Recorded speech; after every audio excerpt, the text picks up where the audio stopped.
은혜 받으실 하나님 말씀은 학개 2장 1절부터 9절까지의 말씀을 우리가 함께 저와 여러분들이 교도하도록 하겠습니다. 학개 강해 시리즈 세 번째 시간입니다. 자, 우리 학개 2장 1절부터 9절까지 제가 먼저 읽고 여러분들이 읽습니다.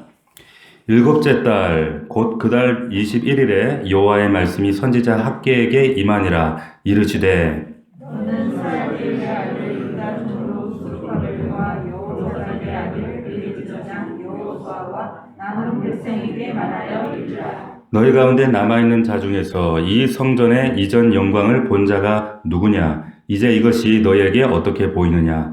이것이 너희 눈에 보잘것없지 아니하냐? 그러나 여호와가 이르노라. 스룹바벨아 스스로 굳세게 할지어다. 여호사닥의 아들 엘리사장 여호수아야 스스로 굳세게 할지어다. 여호와의 말이니라. 이 땅 모든 백성아 스스로 굳세게 하여 열지어다. 내가 너희와 함께하노라. 만군의 여호와의 말이냐. 너희가 애굽에서 나올 때에 내가 너희와 언약한 말과 나의 영이 계속하여 너희 가운데 머물러 있나니 너희는 두려워하지 말지어다. 만군의 여호와가 이르시나로다. 조금 있으면 내가 하늘과 땅과 바다와 육지를 진동시킬 것이요. 또한 모든 나라를 진동시킬 것이며 모든 나라의 보배가 이르리니 내가 이 성전의 영광이 충만하게 하리라. 만군의 여호와의 말이니라. 금도 내 것이요 금도 내 것이니라. 만군의 여호와의 말이니라. 다같이 이 성전의 나중 영광이 이전 영광보다 크리라. 만군의 여호와의 말이니라. 내가 이곳에 평강을 주리라. 만군의 여호와의 말이니라. 아멘. 이 말씀이 우리에게 약속이 되고 꼭 성취되기를 주의 이름으로 축복합니다. 자, 오늘 본문의 말씀을 근거로 해서 나중 영광이 크리라, 나중 영광이 크리라, 이와 같은 제목으로 하나님의 말씀 은혜를 나누도록 하겠습니다. 이스라엘 백성들이 바벨론의 포로로 잡혀갔다가 귀환하게 된 것이 지금 바벨론이 무너지고 페르시아라고 하는 나라가 등장하고 그리고 고레스 왕이 칙령에 의해서 이제 포로되었던 신분에서 고향 땅으로 이제 돌아오게 되죠. 그래서 이 귀환한 이 이스라엘 포로 공동체, 귀환한 공동체가 돌아오게 된 때가 주전 538년경으로 보고 있습니다. 이들이 돌아오자마자 제일 먼저 뭘 했는가? 제일 먼저 제단을 쌓고 지금 성전이 무너져 있었기 때문에 당장 예배할 수가 없었어요. 그래서 제단을 쌓고 초막절 제사를 하나님 앞에 드렸습니다. 감사 예배를 올려드렸던 거죠. 그리고 성전 건축을 합니다. 성전 건축을 하는데 안팎으로 반대하고 방해에 숱한 방해에 부딪히다 보니까 짓다가 2년 만에 중단해버려요. 그렇게 중단된 성전이 흉물스럽게 18년 동안 멈춰져 있었습니다. 자, 그렇게 18년이 시간이 지나갑니다. 여러분, 언제나 그래요. 우리 초창기의 열정이 지나가고 그 열정이 빠져나가고 나면 항상 우리 안에 환멸과 권태가 밀려옵니다. 그래서 그 오랜 시간 동안 성전을 회복해야지 지어야지 했던 그런 열정들이 사라지자 그 백성들 마음 안에 어떤 마음이 들게 됐냐면 기왕 이렇게 된 김에 일단 먹고 살고 보자. 내일부터 하고 보자. 먹고 사는 게 우선이지. 내가 먼저 행복해야지. 나의 행복에 더 집중하게 됩니다. 나의 일에 온통 거기에 더 몰두하게 돼요. 자, 그런데 나 자신의 행복을 위해서 그렇게 몰두하면 행복한 일이 더 많이 벌어져야 되는데 이 백성들 가운데 오히려 가뭄이 들고 또 질병이 다가오고 생각지도 못했던 문제들이 생기고 이런 역경과 어려움들이 점점 가중이 되더라는 거예요. 그러니까 사람들이 점점 더 깊은 환멸 속에 빠져들고 있었습니다. 그때 이 학개 선지자가 등장을 했던 거예요. 그때가 언제냐면 주전 520년경입니다. 18년이 지났을 때죠. 자, 이 유대포로 귀한 공동체가 돌아온 지 18년 지난 다음에 학개가 이제 딱 등장을 하는데 이때가 이제 여전히 페르시아라고 하는 나라의 속국 지배하에 있었기 때문에 유대 왕을 가리켜서 말하지 아니하고 여기 1장 1절에 보면 다리오 왕 제2년 여섯째 달 초하루에 학개에게 여호와의 말씀이 임했다. 이렇게 1장 1절에 이렇게 나와 있었어요. 우리가 지난 2주 동안 여러분들과 이 말씀을 나누었지만 그 내용이 어떤 내용들이었습니까? 첫 번째는 너희의 행위를 살피라는 거였어요. 너희를 성찰해 보라는 거였습니다. 너희가 지금 무너진 성전을 눈앞에 두고 지금 어려진 상황 가운데 내 삶 속에만 함몰되어 있는 너희들 마음, 그 마음의 숨은 의도가 무엇이냐? 옳지 않다. 자, 두 번째, 그렇기 때문에 너희들이 무너진 마음을 회복해야 된다. 일으켜야 한다. 너희가 굳서야 한다. 강하게 하라. 이렇게 하나님께서 말씀을 막 격려하시고 막 치유하시는 거예요. 자, 그러면서 지난주에 우리가 감동이라는 그 제목으로 말씀을 나눴는데 이 백성들을 그들의 마음을 감동하십니다. 그냥 마인드를 취업 했다는 뜻이 아니라 원문에 보면 그들의 영혼을 눈을 뜨게 했다 이런 의미예요. 이게 각성했다, 감동했다는 의미인데 그랬더니 이 백성들 가운데 정말 무너진 성전터에서 낙심하고 일어날 기미가 보이는 이 백성들에게 어떤 일이 일어났습니까? 전혀 18년 동안 움직이지 않던 그 잿더미에서 성전 일으킬 생각을 요만큼도 하지 않고 있던 그들이 그 미적거리던 마음 가운데 불과 그 하나님의 감동하심에 따라서 23일 만에 18년 동안 중단되어져 있던 성전 재건이 재개가 되는 거예요. 할렐루야. 뭐냐? 우리 눈으로 도저히 할 수 없을 것 같은 불가능한 그러한 일들도 하나님이 감동하시면 이 18년 걸린 일도 23일 만에 하나님은 하신다는 거예요. 자, 이게 우리가 지난주까지 살펴보았던 말씀이었고요. 그럼 오늘 이제 2장으로 넘어가는 겁니다. 오늘 말씀을 보시면 일곱째 달 그 달 21일 이제 한 달이 지난 거예요. 여호와의 말씀이 다시 선지자 학개에게 임합니다. 여기 보면 일곱째 달 21일, 다시 말하면 7월 21일이에요. 7월 21일, 그렇죠? 근데 이 7월 21일 여호와의 말씀이 다시 학개에게 임하는데 여러분 이스라엘 백성들에게 7월은 굉장히 중요하고 의미가 깊은 달입니다. 그러니까 우리가 생각하는 이런 7월 달하고 의미가 좀 다르겠죠? 왜 7월 달이 중요한가? 왜 중요한가? 일곱째 달을 이스라엘 이 유대인들은 우리 달력과 달리 그들의 유대력에 따라서 티슈리 월이라고 그래요. 티슈리 월. 근데 이 티슈리 월은 뭐냐? 유대 사람들에게서 새해가 시작되는 달이 티슈리 월입니다. 그러니까 우리 그 달력으로는 한 8월이나 음력 8월이나 9월쯤 되는 거예요. 이쯤 되는데 이 새해 1월 1일이 되는 이 티슈리 월 우리로 치면 근데 이 티슈리 월 그래서 이 새해 첫째 날을 이 사람들은 로시 하샤나 이렇게 불렀어요. 로시 하샤나. 근데 이 로시 하샤나 새해 첫날에 여러분들이 들어보셨을 거예요. 어떤 일을 합니다. 그리고 이 날을 또 어떤 일이라고 불러요. 뭐라고 얘기하는가 하면 뭐라고 할까요? 나팔절이라고 불러요. 들어보셨습니까? 나팔절. 왜? 여러분, 왜 나팔절일까요? 왜 나팔절일까요? 나팔 보니까 나팔절이에요. 새해 첫날 로시 하시나에 나팔을 부는데 여러분 이 유대인들이 부르는 이 나팔, 이 뿔나팔 여러분들 보신 적 있는지 모르겠는데 이 뿔각 나팔이 이게 불기가 쉽지 않습니다. 성인 장정들도 소리 내기가 쉽지 않은 거예요. 그래서 이 소리를 어떻게 되냐면 장단 리듬에 따라서 장단과 고조에 거기에 담겨져 있는 오묘한 뜻이 있습니다. 이 나팔을 부는 거죠. 언제? 이 로시 하샤나 새해 첫날에. 자, 이 뿔나팔을 부는 까닭이 뭐냐? 까닭이 뭐냐면 하나님의 거룩한 시간이 되었다라고 알리는 거예요. 하나님의 거룩한 시간이 되었다. 이 뿔나팔 소리는 어떤 소리냐면 하나님께로 돌아와라. 하나님께로의 콜링을 하는 거예요. 무 한가 동시에 온 이스라엘 전역에 뿔나팔을 불면서 새해를 알리고 하나님께로 돌아와라. 콜링을 하는 겁니다. 이 로시 하샤나 이 뿔나팔 이 의미를 유대인 랍비들은 덧붙여서 뭐라고 또 설명하는가 하면 이렇게 설명을 해요. 잠자는 자들아 깨어나라. 너의 창조주를 기억하고 회개하라. 이런 의미를 담고 있어요. 뭐라고요? 잠자는 자들아 깨어나라.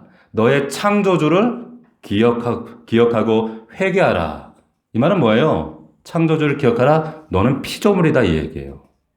너의 정체성은 피조물이야 말씀하고 있는 거죠. 이게 로시아세나 뿔라팔의 의미입니다. 여러분 우리가 그때나 지금이나 마찬가지지만 우리가 일상에 파묻혀서 일상 속에 빠져 살다 보면 내가 누군지 여기는 어딘지 나는 지금 어디로 가는지 그런 걸 망각한 채 잃어버린 채 우리가 살아갈 때가 많죠. 잃어버리는 거예요. 그러니까 우리가 일상의 일들, 루틴한 일들을 계속 처리하며 살아가다 보면 내가 순례자라는 사실을 잊어버리고 그리고 하나님께서 나를 특별한 사람으로 초대하셔서 나를 통해서 하나님께서 하실 일이 있다는 사실을 잃어버린 채 그냥 그 속에 묻혀서 살아갈 때가 많다는 거예요. 그때 우리의 일상과 그 루틴한 시간들을 깨고 들려오는 소리가 뭐예요? 뿔라팔 소리예요. 뿔라팔 소리가 들리는 겁니다. 잠자는 자여 깨어나라. 그리고 너의 창조주를 기억하고 회개하라. 이것이 뿔라팔 소리에 담겨 있는 의미라고 말할 수가 있는 거예요. 자, 그리고 그 의미 또 하나의 의미를 랍비들이 덧붙이는데 뭐라고 하냐면 그림자를 사냥하는 사람이 되지 말며 공허한 것을 찾느라 인생을 소비하는 자가 되지 말아라. 이게 뿔라팔에 담겨진 의미입니다. 그림자 쫓지 말라는 거예요. 험한 거 쫓지 말라는 거예요. 그렇게 인생을 소비해서는 안 된다. 이게 뿔라팔 소리에 담겨있는 그런 의미인데 여러분 우리 삶 가운데 우리가 지난주도 일상을 살았어요. 루틴한 삶을 살았습니다. 이게 굉장히 사실 소중한 거예요. 값진 겁니다. 그런데 중요한 것은 뭐냐면 그때 우리에게 가장 절실하게 기억해야 될 게 뭐냐. 그 가운데 우리는 자칫하면 이 루틴을 반복하다가 방향을 쉽게 잃어버려요. 내 삶 속에 가야 될 방향을 쉽게 잊어버려요. 인간이란 동물이. 우리 아이들이 초등학교 때, 수지 살 때, 수영을 회관에서 배울 때가 있었습니다. 근데 여러분 수영에서 제일 중요한 게 뭔지 아세요? 수영에서, 파 하잖아요. 파. 저는 수영을 동네에서 시골에서 그냥 저수지에서 배웠지만 그 선생님이 파 하면서 하늘을 적절하게 보는 게 이게 호흡이 가장 중요하대요.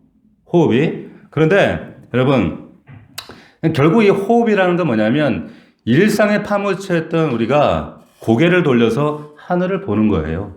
이게 호흡입니다.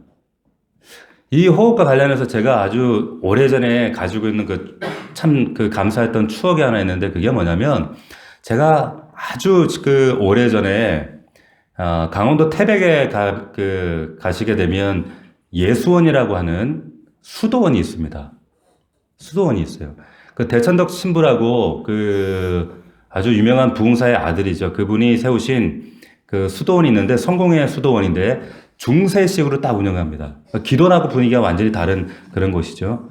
제가 사실은 이번에 우리 피택 안수 집사님하고 특별한 좀 임직식을 준비하고 훈련했으면 좋겠다. 그 일정 가운데 하나가 여기 예수원을 함께 2박 3일 동안 들어가서 이렇게 훈련하는 그런 계획들도 있었는데 이 코로나 때문에 이게 못하게 됐는데 할 수만 있으면 한번 갔다 왔으면 좋겠다 이런 마음이 있어요. 근데 예수원에 제가 갔을 때 머물 때 너무 좋았는데 뭐가 좋았냐면 이게 새벽에 일어나면 기도해야 돼요. 그리고 아침 먹기 전에 기도해요. 점심 먹기 전에 기도해요. 그리고 저녁 먹기 전에 기도해요. 잠들기 전에 기도해요. 근데 항상 하루 4번은 기도해야 돼요. 거기에 모토가 기도가 노동이요. 노동이 곧 기도다. 이런 모토가 있습니다. 커다랗게. 그래서 항상 4번의 기도를 드리는데 그 기도의 리듬이 얼마나 좋은지 몰라요. 항상 그때 타종이 땡 울릴 때마다 그 자리에 혹은 각 자리에 흩어진 자리에서 기도하는데 길게 하지 않아요. 자, 중간중간 시간에 뭘 하냐면 노동을 합니다. 그리고 독서를 해요. 근데 어떤 자리에 있든지 간에 기도 시간이 되면 틀림없이 모든 일을 중단하고 기도 시간에 들어가야 돼요. 동참해야 돼요. 그 리듬이 내 몸속에 이렇게 배이잖아요. 배게 될 때 얼마나 이 안에서 평안함이 밀려오는지 몰라요. 굉장히 평안해요. 자, 호흡이라고 하는 게 일종의 그런 겁니다. 다시 말하면 우리가 일상에 코를 박고 살 때가 많잖아요. 거기에 함몰되어 살아가는데 그래서 호흡이 잘 안 되기 때문에 여러분 수영에서 호흡이 안 되면 어떤 문제가 생겨요? 숨 막히죠? 앞으로 나가질 못하죠? 허우적거린단 말이에요. 그냥 가라앉고 마는 거예요. 마찬가지 우리 삶이 꼭 그래요. 똑같이 그렇습니다. 우리가 호흡이 잘 안 되기 때문에 자꾸만 일상 속으로 가라앉고 침체되고 자꾸만 침체되는 거예요. 그래서 우리가 그런 삶을 살 수밖에 없는 거예요. 호흡이 중요하다는 거죠. 자, 그러니까 뿔나팔 소리는 뭐예요? 일종의 호흡 같은 겁니다. 그래서 너희 삶을 돌아봐야 돼. 그래서 그날은 뭐냐? 자기 영혼을 들여다보고 내 영혼을 하나님 앞에 반추해 보는 거예요. 들여다보는 거죠.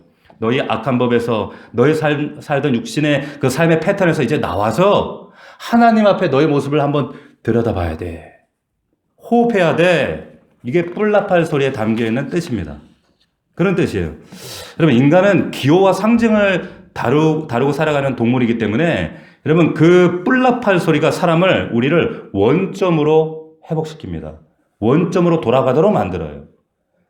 여러분들이 들어보셨는지 모르겠는데 여러분 기도 가운데 향심 기도라는 그런 그 기도의 방법이 있어요. 향심 기도 들어보셨나요? 향심이가 아니라 향심 기도. 향할 향자 마음을 향한다는 거예요. 근데 마음을 어디로 향하게 하는가? 하나님을 향하게 하는 거예요. 하나님을 바라보는 거예요. 그러니까 뭐 주저리 뭐 기도 제목 말하는 게 아니라 조용히 이 자리에 현존해 계신 하나님을 느끼는 기도, 향심 기도라고 합니다. 근데 향심 기도 여러분들이 이런 뭐 비슷한 뭐 관상 기도, 묵상 기도도 있지만 해보면 여러분 경험해 보셨죠? 금세 어때요? 잡생각이 들어오잖아요. 너무 세게 때렸네. 잡생각이 막 들어온다고 막. 그래가지고 기도하다 보면 금세 이 생각, 뭐 누구 생각, 뭔 생각, 이게 딴 생각, 10초도 안 지나서 딴 생각. 이게 어쩔 수 없어요. 우리 당연한 모습이에요. 그러니까 우리 안에 잡생각으로 우리의 마음이 어떤 통합적인 그런 단계로 들어가는 것이 아니라 통합성이 깨지는 상태, 나뉘어진 마음. 이걸 분심이라고 하는데 이게 늘 우리를 찾아와요. 자, 예배 드릴 때 우리가 집중하면 좋잖아요. 근데 여러분들이 예배 드릴 때 항상 여러분들 머릿속에는 내가 집에 문을 잠궜나? 내 차문을 잠궜나? 지금 여러분들 머릿속에 내일 박 사장 만나야 되는데 얘한테 뭐라고 지금 꼬시지? 집에 반찬은 있나? 머리에 항상 잡생각. 예배에 집중해야 되는데 집중이 안 되는 거예요. 왜 그렇습니까? 이 통합적인 마음이 분심이 되는 거예요. 깨어지는 거죠. 자, 이 분심이 떠오를 때마다 여러분 우리가 뭘 하냐면 이때 뿔나팔하는 게 일종의. 그런데 예를 들면 이때 우리가 거룩한 단어를 내 마음속에 뿔나팔로 보는 겁니다. 뭐냐? sacred word라고 하는. 그러니까 우리 그 믿음의 어머니들, 아버지들이 어릴 때 주여, 아버지. 이게 일종의 sacred word예요. 이게 뿔나팔이란 말이에요. 근데 꼭 이런 것들이 아니어도 돼요. 여러분들이 정하는 거예요. 가령 예를 들면 뭐 샬롬, 니시, 라파, 아버지, 하나님 이런 것처럼 이런 단어들을 여러분들이 정하셔서 여러분들이 뿔나팔을 분다는 마음으로 하시는 건데 우리가 하나님을 바라보려고 하다가 딴 생각이 들어요. 딴 데로 또 돌아요. 잡생각이 들어요. 그때마다 내 마음속에 내가 이 세크리드 워드 이 단어를 내뱉어내는 거예요. 내뱉어낼 때 여러분들 마음을 하나님께서 원점으로 돌려놔요. 중세 수도사들이 했던 기도의 방식이기도 합니다. 하루 종일 아버지, 주여 이걸 끊임없이 반복하는 거죠. 자, 그러면 마치 깃털이 하늘에서 싹 가라앉는 것처럼 우리의 마음이 원점으로 돌아오도록 되어 있어요. 한번 해보세요. 자, 그러니까 이 뿔나팔 소리가 우리에게 하는 건 뭐냐면 세상으로 사방으로 일상으로 루틴으로 흩어지고 분심되었던 우리의 마음을 하나님 앞에 가져와라. 하나님 앞에 모아라. 이게 뿔나팔 소리의 의미라고 말씀드릴 수가 있는 거예요. 자, 이게 7월 티슈리 월의 새해에 이뿔라파를 부르는데 이 7월 티슈럴이 왜 또 중요한가 하면 이 7월 로시 하샤나 이 첫날이 지나서 열흘이 지나고 나면 7월 10일입니다. 유대력으로 7월 11일은 무슨 날일까요? 7월 11일은 무슨 날일까요? 찍어도 괜찮아. 뭐 그냥 불러봐봐. 질러봐요. 괜찮아. 뭐예요? 에? 뭐라고요? 괜찮아. 틀려도 괜찮다니까요. 예? 우리 교회가 수준이 이 정도 된다니까. 맞췄어요. 대속죄일이에요. 이스라엘 백성들이 너무나도 소중하게 생각하고 중요하게 생각하는 Days of 두려움의 날이다. 욤키프르라고 하는 우리말로 번역하면 대속죄일입니다. 대속죄일. 이날은 하나님 앞에서 내 삶의 무게를 달아보고 하나님 앞에서 지금까지 내가 하나님을 잊고 망각하고 내 마음대로 육신대로 살았던 내 모든 죄를 이날 반드시 씻어내야 돼요. 용서받는 날이에요. 이날이 7월 10일 대속죄일입니다. 그래서 이 7월 이 티슈리얼은 이스라엘 백성들에게 굉장히 오늘날에도 굉장히 중요합니다. 그런데 이 대속죄일 7월 10일이 지나고 닷새가 지나면 7월 15일이 무슨 날이에요? 바로 여러분들이 잘 아는 초막절 6월절이에요. 그 6월절. 그리고 초막절이 시작돼서 이제 시간이 지난 일주일 마지막 날, 초막절의 마지막 날 7월 21일. 이날은 토라를 낭송합니다. 마지막 날. 자, 그런데 오늘 학계에게 하나님의 말씀이 임한 날이 언제라고 그래서 2장 1절에 바로 7월 21일이에요. 초막절이 끝나는 날이에요. 이날 토라를 낭송한 대신에 하나님의 음성이 지금 백성들에게 선포되어지는 거예요. 자, 뭐라고 하는가? 2절 말씀 보겠습니다. 2장 2절. 우리 같이 읽겠습니다. 시작. 너는 스알디엘의 아들 유다 총독 수룹바벨과 요사닥의 아들 대제사장 요수아와 남은 백성에게 말하여 이르라.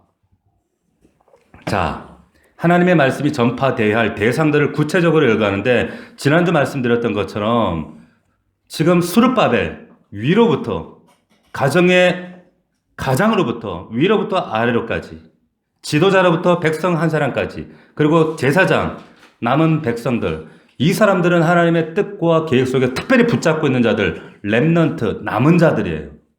구약에서 요한계시록까지 이 남은 자들이 계속적으로 여러분들이 남은 자들이에요. 남은 자들이에요. 렘넌트라니까요. 좁은 길을 걸어가야 하고 마침내 하나님의 새하늘과 새 땅에 들어가는 그 사람들이에요. 그들 말하는 거예요. 자, 그들에게 하나님 말씀이 선포됩니다. 3절 봅시다. 3절을 읽겠습니다. 시작. 너희 가운데 남아있는 자 중에서 이 성전의 이전 영광을 본 자가 누구냐? 이제 이것이 너에게 어떻게 보이느냐? 이것이 너희 눈에 보잘것없지 아니하냐? 자, 보세요. 지금 세 가지를 얘기합니다. 첫 번째는 지금 돌아와 있는 자 중에서 이 성전의 이전 영광을 본 사람이 있느냐? 이전 영광을 본 사람이 있느냐? 자, 여기서 말하는 이 성전의 이전 영광이라는 건 뭘 말하는 거예요? 뭘 말하는 거예요? 솔로몬의 영광의 성전이죠. 솔로몬 성전이에요.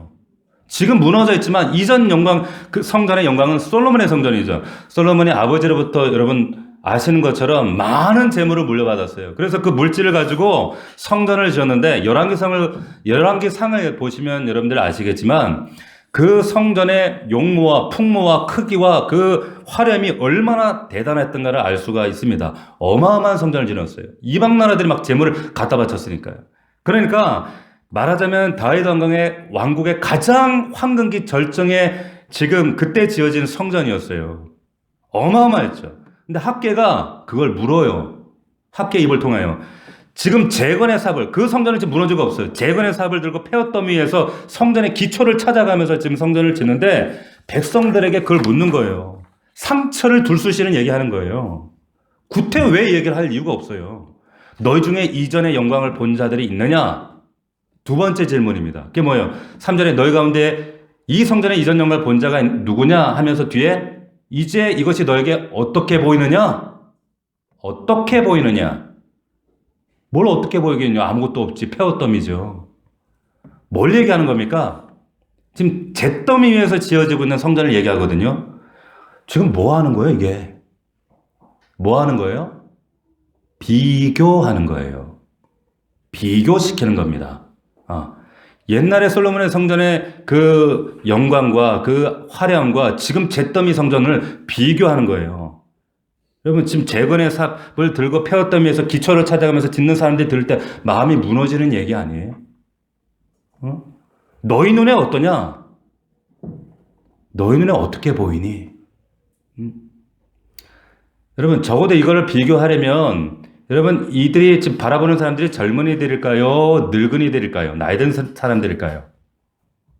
나이 든 사람들이죠. 왜냐하면 70년 전에 거슬러서 적어도 70년 전 포로 잡혀가기 전에 그 솔로몬의 성전을 보았던 그런 나이 연배니까 적어도 80은 된 사람들에게 하는 얘기예요. 사실상 노인들에게 물은 거죠. 자, 이 장면을 동시대 사역했던 그 에스라라고 하는 선지자가 있습니다. 이 에스라 선지자가 이 학계에서는 밝히고 있지 않은 사건을 지금 기록을 하고 있는데 우리 말씀을 좀 띄워주세요. 에스라 3장 12절 13절입니다. 자, 여러분들 찾기에 여러분 찾다가 시간 달 것 같아서 제가 띄웠어요. 서비스 만점, 그죠? 자, 3장 12절을 한번 같이 읽어볼게요. 먼저 앞에. 자, 같이 읽습니다. 시작. 제사장들과 레위 사람들과 나이 많은 족장들은 첫 성전을 보았으므로 이제 이 성전의 기초가 놓임을 보고 대성통곡하였으나, 보세요. 여기까지. 왜 울었을까요? 왜 울었어요? 대성통곡했는데 성전 짓다 말고 왜 울어요? 지금 잿더미에서 짓고 있는 성전이 기초가 놓이는데 옛날 성전만큼 못하니까, 너무 초라하니까, 비교되니까. 지금 물질이 풍부한 것도 아니고 포로에서 막 돌아왔어요. 가진 것 없어요. 폐허더미에서 그 기초 흔적 찾아가면서 성전을 짓는데 무너진 성곽과 그리고 성전을 올리고 있는데 옛날에 그 솔로몬의 화려한 그 웅장한 그 성전을 기억하고 있는 사람들이 대성통곡하는 거예요. 이건 아닌데 눈물이 나죠. 눈물이 나겠어요, 안 나겠어요? 나죠. 나는 거예요. 근데 여러분 성경을 다시 보시면 여러 사람들은요, 뒤에 기쁨으로 크게 함성을 질렀다 그랬어요. 얘네들은 누구예요? 근데 울고 있는데 옆에서 또 기쁘다고 이런 애들은 누구예요, 얘네들? 젊은 애들이에요. 그러니까 옛날 이전 성전의 영광을 못 본 애들이에요. 좋은 거예요. 어쨌든 뭐 그래도 자기들이 뭘 지금 해내고 있다라고 한 마음 때 기쁜 거예요. 자, 그 다음 13절 말씀 이어서 같이 있습니다. 시작. 백성이 크게 외치는 소리가 멀리 들리므로 즐거이 부르는 소리와 통곡하는 소리를 백성들이 분간하지 못하였더라. 한쪽에서는 울고 한쪽에서는 뭐 기뻐하고, 이게 막 분간하는데 이게 뭔 소린가, 무슨 상황인가. 재밌지 않습니까? 말씀을 우리가 통합적으로 통전적으로 이해하면 말씀이 영광과 감동이 우리가 더한 거예요. 더 감사한 거예요. 그래서 지금 학계가 놓치고 있는 장면을 에스라가 지금 담아두고 있는데, 지금 학계를 통해 하시는 말씀이 뭐냐면, 너희는 이게 어떻게 보이느냐? 너희 눈에는 보잘것없지 않냐? 보잘것없지 않냐냐? 응? 이렇게 질문하고 계시는 거예요. 어쩌면 여러분, 우리 넘치는 교회가 4주년을 맞이했습니다. 어쩌면 이 질문이 우리에게 던지시는 하나님의 질문일 수도 있습니다. 너희는 우리 넘치는 교회 어떻게 보니? 어떻게 보니? 무엇으로 보니? 자, 문제는 뭘까요? 문제는 뭐예요? 규모의 문제예요. 지금 이 백성들이 사로잡고 있는 문제는 뭐냐면 규모의 문제가 이들을 사로잡고 있습니다. 이 전에 성전이 이 정도 되는데 지금 보여지는 것들은 너무 초라해. 이 작은 성전 가지고 뭘 하겠는가? 사람이기 때문에 여러분 그런 생각들 가질 수 있어요. 마찬가지입니다. 목회자 안에도 우리 성도 안에도 우리도 그런 마음 가질 수 있어요. 그리고 굉장한 큰 건물을 보면 제가 죽전을 이렇게 넘어가서 갈 때마다 거기 큰 교회가 하나 있잖아요. 볼 때마다 이야 이런 마음이 들죠. 사람인지라 규모가 주는 그런 느낌들이 있어요. 그런 미학적으로 우리에게 느낌으로 주는 숭고함이라는 게 있습니다. 그 숭고함이 뭐예요? 우리가 상상할 수 없는 압도된 거대한 그 규모 앞에서 압도되어지는 우리의 감정을 우리가 숭고함이라고 그러거든요. 예를 들면 저는 가보지 않았지만 나이아가라 폭포 그 엄청난 자연 앞에 섰을 때 우와, 혹은 안나푸르나 그 설산 앞에 섰을 때 그 자연 앞에 그 숭고함 앞에 우와 작아지는 느낌, 그 숭고함. 사람들은요 이 뭔가 이런 그 어마어마한 규모를 왜 이렇게 짓고 싶어 하냐면 이런 숭고함들을 느끼고 싶어요. 그래서 이 규모 있는 것들을 짓기를 원하는 거예요. 그런데 이 압도되는 느낌들, 근데 학계가 우리에게 던지고 있는 질문이 뭐냐면 너에게는 이것이 어떻게 보이느냐? 어떻게 보이느냐? 중요한 것은 성전이 중요한 것은 규모의 문제가 아니라 크기의 문제가 아니라 외형의 문제가 아니라 본질에 대한 얘기 하시는 거예요. 말씀이 있느냐? 하나님의 영이 있느냐? 여러분 요한복음 2장에 가면 예수님께서 지금 가다가 제자들에게 이런 얘기 하시거든요. 너희가 이 성전을 헐라 내가 사흘 만에 다시 짓겠다. 지금 헤롯 대왕에 의해서 재건된 이 그 성전을 바라보면서 제자 하나가 와 크기에 압도되고 우와 주님 보세요. 돌 하나가 이렇게 엄청납니다. 크기가 장난 아닌데요. 제자들이 막 흥분하고 놀라는 거예요. 그때 예수님이 하신 말씀입니다. 이 성전을 허물어라. 내가 사흘 안에 짓겠다. 무슨 말이에요? 규모가 본질이 아니라고 하는 얘기예요. 자, 제가 오래전에 정말 대한민국에서 제일 크다고 하는 교회에 봉헌도 받고 그런 교회의 그런 어떤 뿌듯함도 경험을 해봤지만 그게 아니라는 사실을 참 뒤늦게 알게 됐던 말씀이 사실 오늘 본문이었어요. 그리고 제가 참 좋아하는 어떤 목사님이 계시는데 이 목사님이 그 어떤 교회에 저하고 뭐 신학적 배경도 다르고 또 연배도 저보다 선배시고 또 교단도 다르지만 이 목사님이 그 한 교회로 이제 청빙이 되어 가셨습니다. 청빙되어 가셨는데 그 청빙되어 가서 그 교회가 너무 좋대요. 성도들도 좋고 무엇보다 뭐가 좋으냐 그랬더니 은퇴하신 목사님이 너무 좋더라는 거예요. 너무 좋대요. 너무 존경스럽고 너무 좋은 그분을 존경할 수밖에 없는데 결정적인 이유가 뭐였냐면 이 교회가 참 한 40년 이상 된 교회인데 한 20년을 성전 건축한 거예요. 어렵고 힘드니까 어려운 성도들이 몸으로 또 헌신해서 건축하고 이걸 헌신해서 이제 봉헌하는 날이 20년이 걸린 거예요.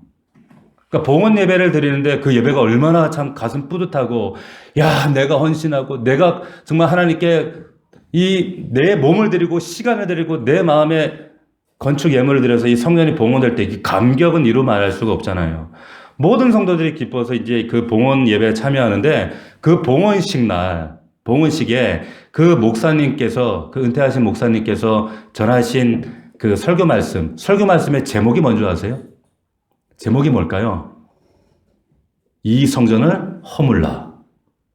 봉헌 예배 때, 봉헌식 날, 이 성전을 허물라는 거. 내가 이 성전을 이 봉헌되기까지 내가 얼마나 드렸는데, 내 몸을 얼마나 드렸는데, 우리가 재산을 얼마나 바쳤는데, 성도들이 이 건물을 보면서 뿌듯해하고 자부심을 가지고 이 봉헌 예배 참여하고 있는 그 시간에 그 목사님이 하신 말씀이 뭐냐면 이 성전을 허물라는 거예요.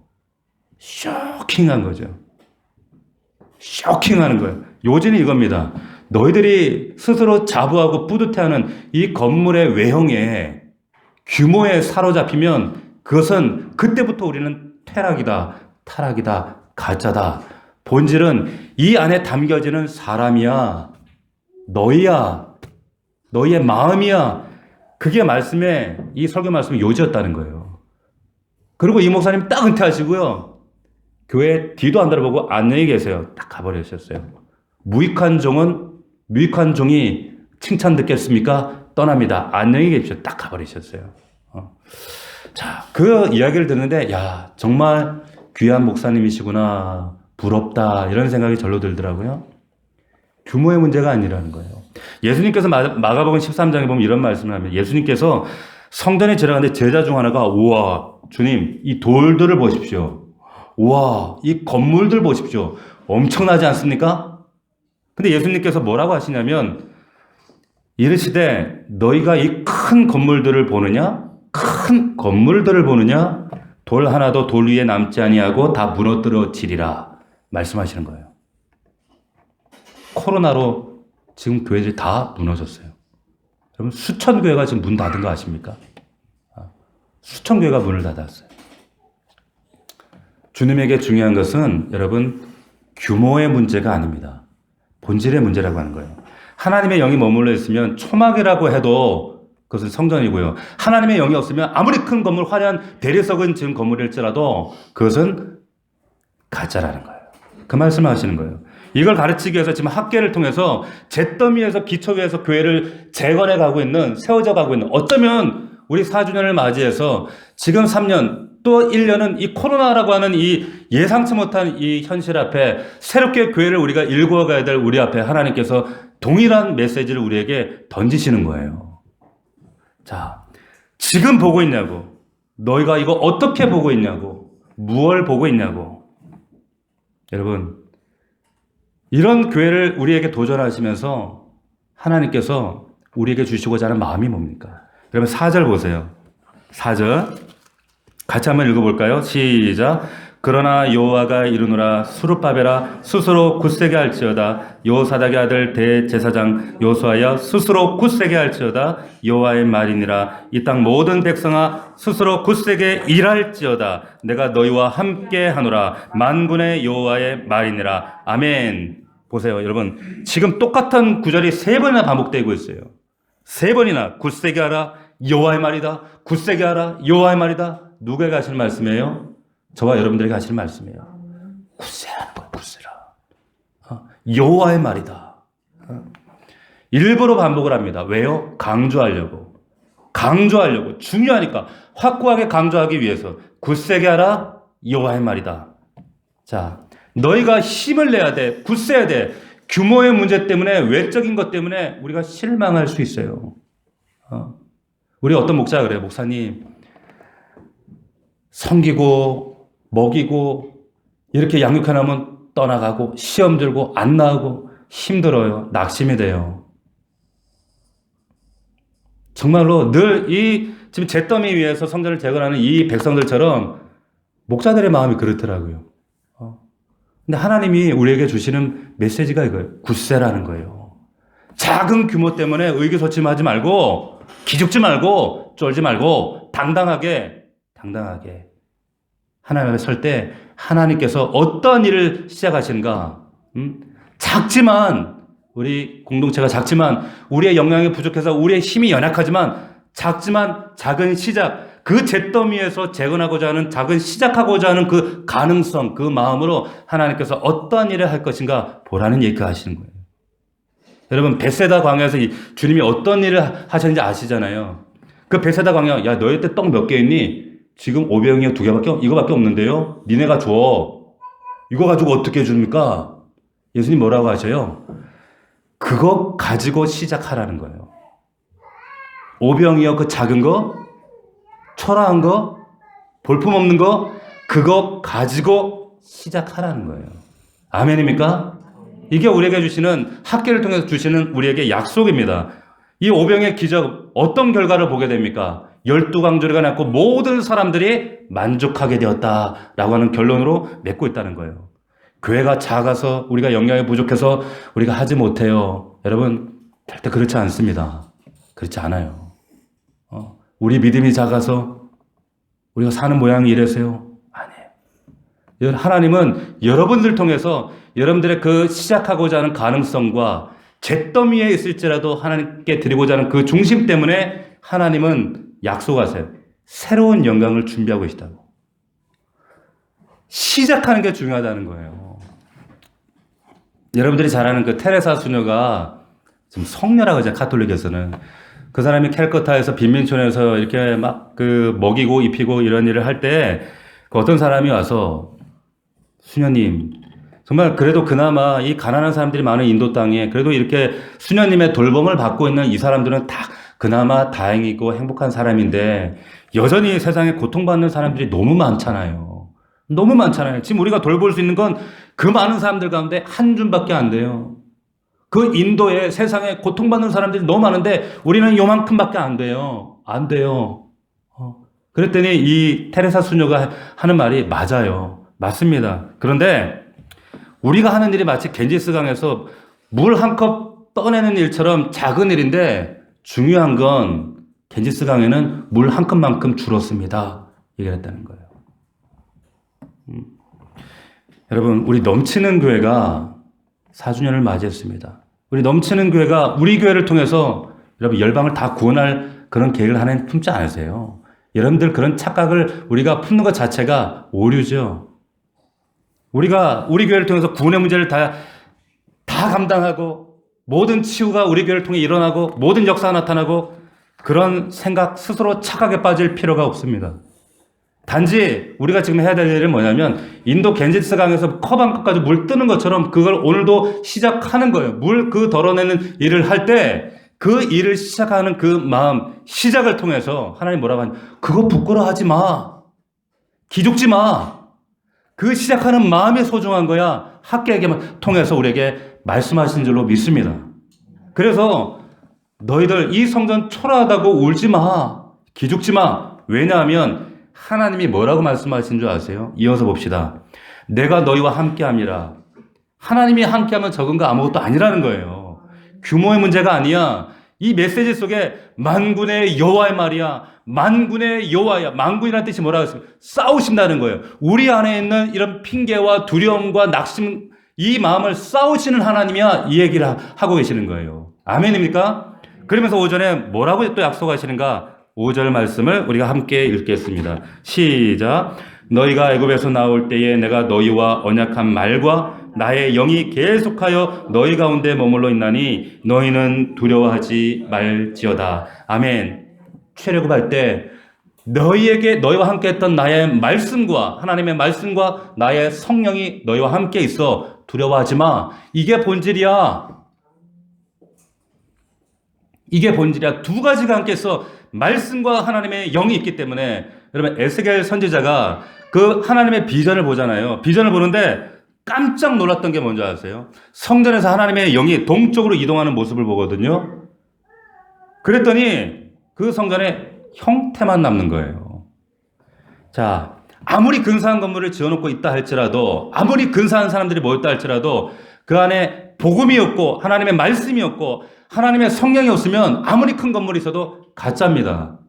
아무리 초라하고 작다 할지라도 그 안에 하나님의 말씀이 있고 약속이 있고 복음이 있고 하나님의 성령이 있으면 그 사람은, 그 교회는, 그 공동체는 진짜인 줄로 믿습니다. 진짜예요. 그래서 세상에는 우리가 가치적으로 물리적으로 규모를 따질 때 큰 교회, 작은 교회가 있는 게 아니에요. 말씀 있고 복음 있고 하나님의 영이 있느냐 그렇지 않느냐, 그 차이점, 분기점이 큰 교회, 작은 교회 상관없이 그것이 중요한 문제라고 하는 겁니다. 믿을 수 있기를 축원합니다. 여러분, 말씀과 성령이 살아있는 넘치는 교회, 저와 여러분들이 이 약속의 말씀 붙들 때 하나님 뭘 약속하시는가? 6절을 이어서 계속 봅시다. 6절 같이 읽습니다. 시작. 만군의 여호와가 이같이 말하노라. 조금 있으면 내가 하늘과 땅과 바다와 육지를 진동시킨대요. 출애굽할 때 그 진동시킨 것처럼 진동. 뭘 말하는가? 하나님께서 직접 임재하셔서 여러분들 인생과 우리 교회 안에 직접 개입하시겠다 이거예요. 직접 흔드시겠다는 거예요. 직접 개입하셔서 지금 코로나19라는 이 세계 정세, 예측하지 못한 이 국제 정세, 이런 정세 가운데 세상 사람들이 이 정세의 흐름을 바꾸는 것이 아니라 인간의 계획이 이 물줄기를 바꿔놓는 것이 아니라 하나님의 개입을 통해서 이 역사를 바꾸겠다. 이 말씀을 하시는 겁니다. 이 약속을 우리에게 주시는 거예요. 그래서 7절에 보니까 또한 모든 나라를 진동시킬 것이며 모든 나라의 보배가 이르리니 내가 이 성전의 영광이 충만하게 하리라. 만군의 여호와의 말이니라. 자, 모든 나라의 보배가 이를 것이다. 보배가. 지금 이 성전이 무너졌을 때 이 성전에 있던 모든 기물들, 성전의 재물들, 다시 말하면 솔로몬의 그 영광의 그 보화들 다 깨지고 흩어져 버렸잖아요. 그런데 하나님께서 새로운 영광의 시대에 이걸 다 회복하게 하시겠다는 거예요. 다시 말하면 새 시대의 영광, 지금 솔로몬의 영광은 무너졌지만 이전 영광이 아니라 새로운 영광을 이렇게 회복하겠다, 준비하고 있다, 이게 열릴 것이다 말씀하고 있다는 거예요. 작지만 초라하지만 낙심하지 말라는 거예요.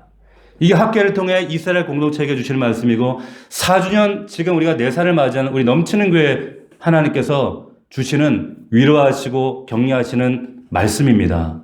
아멘입니까? 이 말씀 얼마나 가슴 벅차고 얼마나 두근거리는 말씀이에요. 그러면서 여러분 보십시오. 8절 9절 8절 보시면 은도 내 것이요 금도 내 것이요 만군의 여호와의 말이니라. 9절 우리 같이 믿음으로 우리 선포하도록 하겠습니다. 9절 시작.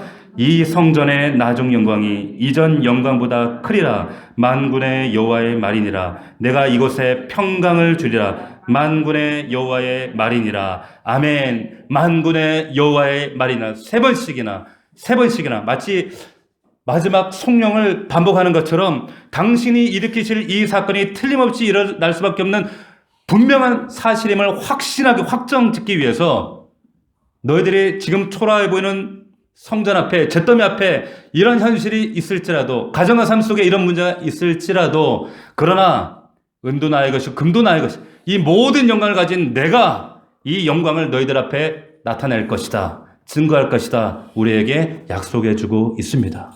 학계를 통해, 우리 넘치는 교회를 통해서 전하시는 이 말씀이 여러분들의 영혼과 가정과 우리 교회에 위로하시고 격려하시고 반드시 여러분 이전의 영광보다 더 큰 나중에 영광된 자리에 여러분들의 삶이 영혼들이 아름답게 함께 동참하시고 빛날 수 있는 우리 모두가 되기를, 우리 넘치는 공동체가 될 수 있기를 주님의 이름으로 축복합니다. 기도합시다.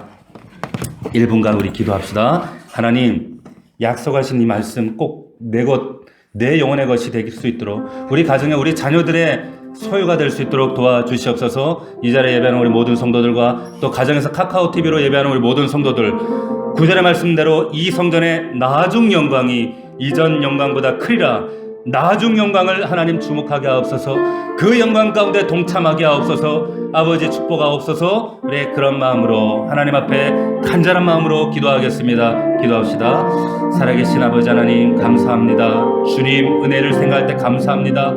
하나님 지난 4년 동안 함께 하신 주님, 우리 사랑하는 넘치는 공동체 위에 함께 하신 아버지 하나님, 우리 성도들 한 사람 한 사람 저들을 붙잡아 주시고 우리 아들 딸들을 붙잡아 주시고 우리의 연약한 믿음, 흔들린 믿음, 때로는 아버지 자초될 수밖에 없었던 믿음, 하나님 그때마다 하나님 우리 영혼 가운데 뿔나팔이 울려 퍼지게 하시고 그 하나님 뿔나팔이 울릴 때마다 내 영혼이 다시 한번 주님 앞에 돌아가게 하시고 찾게 하시고 다시 한번 각성되게 하셔서 그때마다 우리를 회복시키시고 다시 한번 주님께 원점을 회복하게 하셔서 하나님 다시 한번 주님의 음성 앞에 엎드리게 하신 아버지 하나님 감사합니다. 아버지 하나님 지록 내 영혼의 모습과 우리의 가정과 우리의 삶이 마치 이스라엘 백성들이 포로의 귀환에서 잿더미에 있는 것 같은, 그래서 이 작은 아버지 하나님 일으키고자 하는 이 저희들의 가능성과 이 시작이 너무나도 초라하고 하나님 기가 죽지만 그럼에도 불구하고 하나님 우리에게 행하실 하나님 놀라운 하나님의 역사하심과 그 나중의 영광을 기대하며 나아갑니다.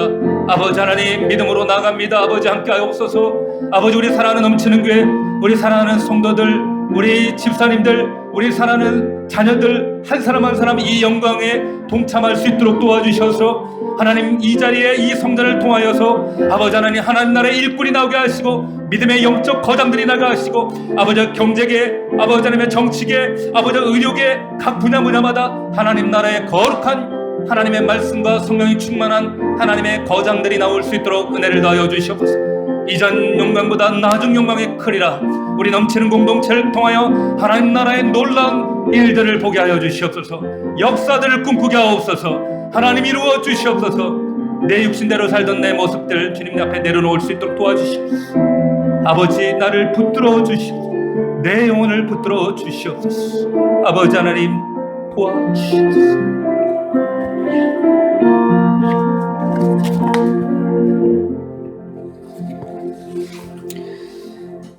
하나님, 우리 아버지, 학계를 통하여 추막절 마지막 날 주의 음성으로 선포하신 그 거룩한 말씀으로 우리 성도들을 격려하시고 또한 위로하시며 이전의 영광과 과거의 옛 영광과 그런 지나간 것들이 아니라 우리에게 허락하실 나중의 영광을 주목하게 하시는 아버지 하나님 감사함을 드립니다.